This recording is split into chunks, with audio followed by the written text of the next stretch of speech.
Bakit binabalik-balikan tong kusina ni Chico? Malasa po talaga siya, hindi siya yung parang basta-basta lang niluto. Grabe, ang dami na ng serving ah.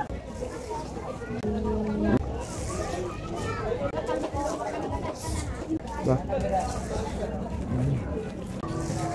Hello ma'am, anong binibenta niyo po dito? Hi sir, good evening po. Binibenta po namin ng binalot meal na binalot sa dahon ng saging. Yan, meron po kaming chicken adobo, pork binagaongan, beef tapa, and tocino skinless. And meron din po kami, nag-add din po kami ng putot dinuguan. Yun, magkano ang isang order ma'am ng mga binalot niyo? Yung binalot meal po natin, isang order po niya is 170 pesos. Good for two na rin po siya dun sa mahina kumain dahil ano po siya talaga, marami po siya. And yung ating pong putot dinuguan is 100 pesos lang po.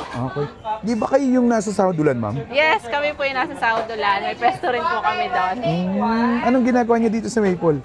Nag-try po kami pumesto sa Maple para makilala din po at matry namin. Na makilala rin po yung aming kusina ni Chico. Okay. Nandun pa rin yung pwesto niyo, yung Yes isang po, pwesto. nandun pa rin po sa Saudulan. Okay. Anong oras kayo nag-open dito ma'am? Nag-start po kami mag-open ng 3 p.m. until 12 midnight po. Okay. Saan po kayo matatagpuan? Dito po kami matatagpuan sa Maple Grove sa General Trias po. Bakit binabalik-balikan tong kusina ni Chico? Malasa po talaga siya, hindi siya yung parang basta-basta lang niluto. Binababad po siya maigi. Yan, na sulit po para sa kakain. Sa daming pwedeng itinda dito ma'am, bakit binalot ang naisipan yung itinda?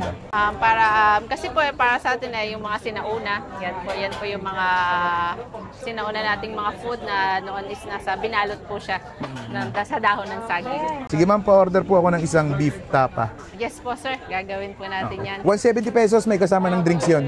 Wala po sir. Walang drinks. Meron naman po kaming water dito, free water po. Sige, pa-order ako nun ma'am, isang order po. Thank you po sir, balik po kayo. Salamat po. At ay mga kabangers, nandito tayo ngayon sa Maple Grove dito sa Gen 3. And nakita natin yung binlag natin dating kusina ni Chico. Ito yung nag-offer ng mga binalot. Meron sila mga tapa, longganisa, tocino, adobo, at kung ano-ano pa. Ay, grabe. 170 pesos, meron ka ng gantong karaming binalot.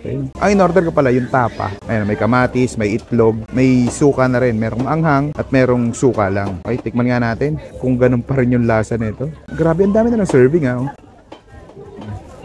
Ito tayo. Grabe. Lagyan natin ng suka. Talaga bagay sa mga binalot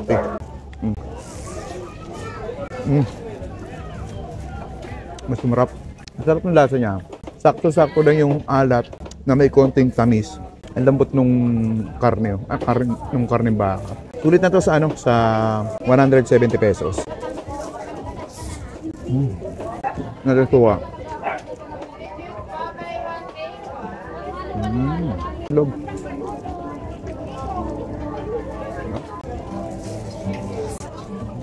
Ito yung nahanap ko sa sa Tansay.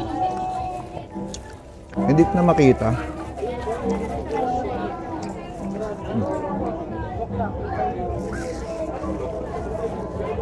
Pero yung pwesto nila nandun pa rin hanggang ngayon Ba? Yung dami na yun, hindi ko mabibitin sa serving So sarap mabibitin ka. Imbes tayo na kusina ni Chico dito sa Maple Grove, napakasolid mga lord. Panalo. Paano order pa ako, nabitin ako?